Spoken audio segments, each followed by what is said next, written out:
My wife and I were adopting a child, and it was out of Guatemala. We worked for 21 months to adopt a child, and we knew that there was something wrong because we were getting the runaround.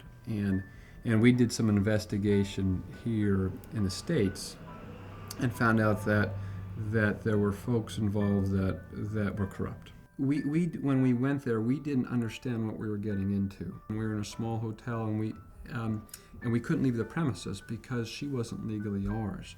So my wife and my daughter, my wife's name is Kim and our daughter's name is Ella, had to stay in this small hotel basically day in and for the whole day while I was out trying to find out what was going on in the adoption. So what I did is I sent out a mayday over the internet to somebody that knew Paul, and I said, listen, I need help. And they got the ear of Paul.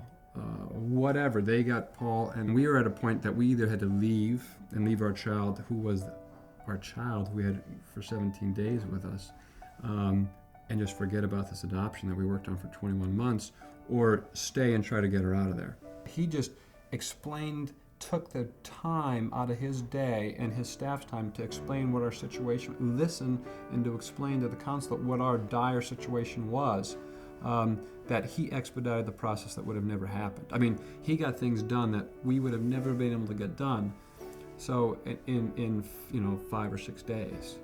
And it was like, somebody is going to help us. It's like you couldn't believe it. Somebody out of the blue that you never expected was just taking their time and responding in a minute and like doing, hey, here's what we're going to do for you.